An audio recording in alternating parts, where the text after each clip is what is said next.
Shalom to my brothers and sisters in the body of YAHUWAH. This is a continuation of Yahuwah's calendar, part 19, the 13th month. This is one of the hardest topics that most people cannot accept.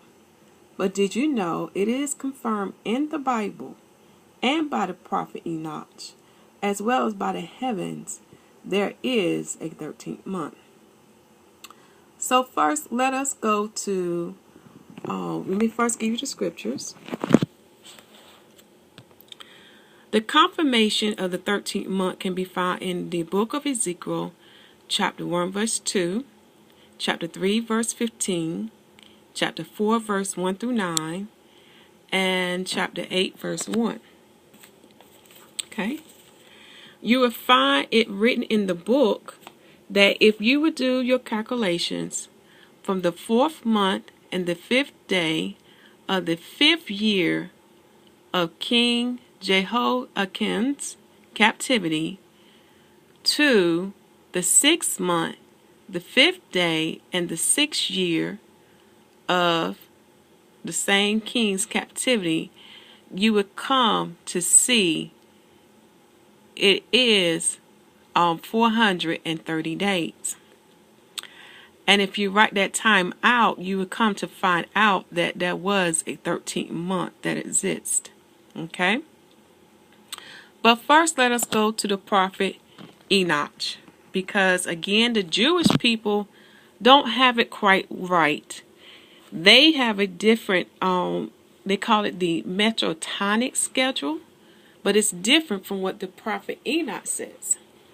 Again, you will get confirmation once you start keeping a track and record of the lunar and solar year. So you can be a witness to see when do the 13th month follow. So in the book of 1 Enoch chapter 74, Enoch says that the moon gets behind the sun is in the 3rd year, 5th year, and 8th year. And after the 8th year, this cycle restarts itself and repeats itself. So you would get the 3rd, 5th, 8th, 11th, 13th, 16th, and 19th year. And this is called the sevenfold course of the moon, which in 2nd Enoch that it talks about. So what does this mean? Well, you know what? This year we had a breakthrough because in the earthsky.org did an excellent article about the sevenfold course and to give us an example of what that means. And you will find a link about that in the description box. But what it basically means that in the solar year there should be 228 full moons. Okay? However, we get 235 moons. So if we take 228, subtract from 235, we get 7 full moons. So this year of 2016, we found that in the month of Adar, 14, Zen 15, Sivan 14, and the 4th month, the 15th day, was 4 full moons fell in the solar year spring season. And to show you proof of that, I have my calendar. So bear with me while I bring this up. So you can see here, spring starts on the 12th day of Adar, and there was a full moon on the 14th. That's one. Then in the 1st month, we had a full moon on the 14th of spring, right here. Then in the 2nd month, we had a full moon on the 15th of this month right here. Okay, it's still in the spring.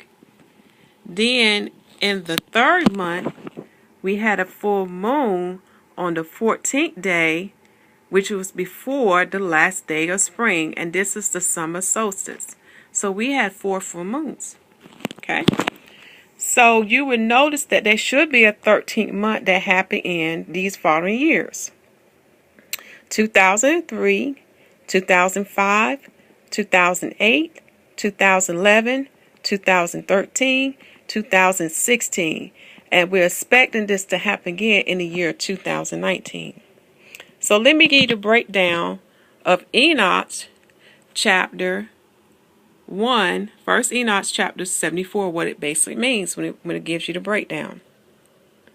In the third year, there's a total of 30 days that the moon fall behind. So in the third year. So the sun has a total of 1,092 days, but the moon only has 1,062 days. And if you subtract the 2, you get 30 days.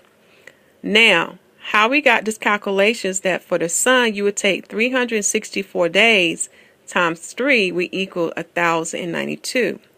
For the moon, you would take 354 days times 3, would give us 1,062. So when we get to the fifth year, we have a total of 50 days that the moon fall behind the sun. So in that year, the sun has a total of 1,820 days, and we got that number by taking 364 days times 5. However, for the moon, we got 1,770 days for the moon by the fifth year. So how we got that number, we took 354 days times 5. Then in the 8th year, the moon was behind the sun a total of 80 days now. So by the 8th year, the sun has a total of 2,912 days. And we got that number by taking 364 days times 8 years. For the moon, we got 2,832 days. And how we got that number was by taking 354 days times 8 years. So another thing we need to look at is the book of Ezekiel. And I definitely want to read this verse because it's very clear and cut and dry that there was 400 days that Ezekiel was given to do this task. And let me go back down. My computer just messed up a little bit. Here we go. So in the book of Ezekiel, chapter 4, I'm going to read verses 5 through 6. For I had laid upon thee the years of their iniquity according to the numbers of the days, 390 days.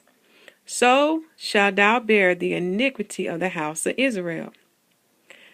And when thou hast accomplished them, lie again on thy right side, and thou shalt bear the iniquity of the house of Judah 40 days, and I have appointed thee each day for a year.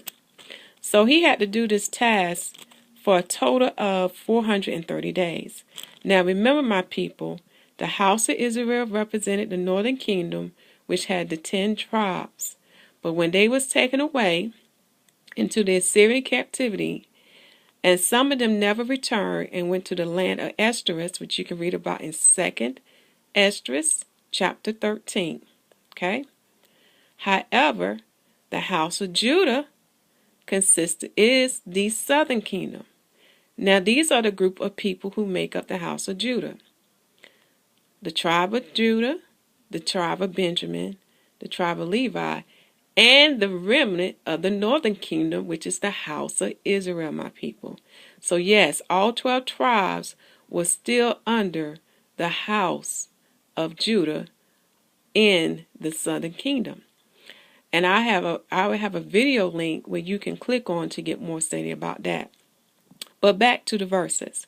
So Judah would be punished for about 40 years for their iniquity, which is the southern kingdom, and the house of Israel would be punished for 390 years for their iniquities. And you can again find this in the book of Ezekiel, chapter 4, verse 5 through 6. So, if you do the math of the 430 days, and you try to do it in a 12 months time, you're going to find that you're going to be short some days.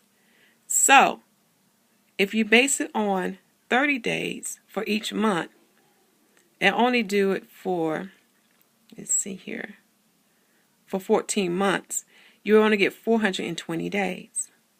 If you base it on 29.5 day lunar months, then you only get 413.42 days for 14 months.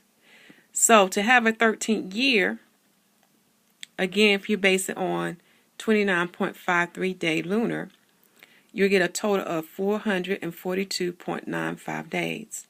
So you can see that you have to have a 13th month to fulfill the 430 days. 413 would not do it, 420 would not do it, but 442 will fulfill it, for it had a total of 15 months. Do the math, my people, and you will see. And click on the next video for another clue to prove about the 13th month. Shalom.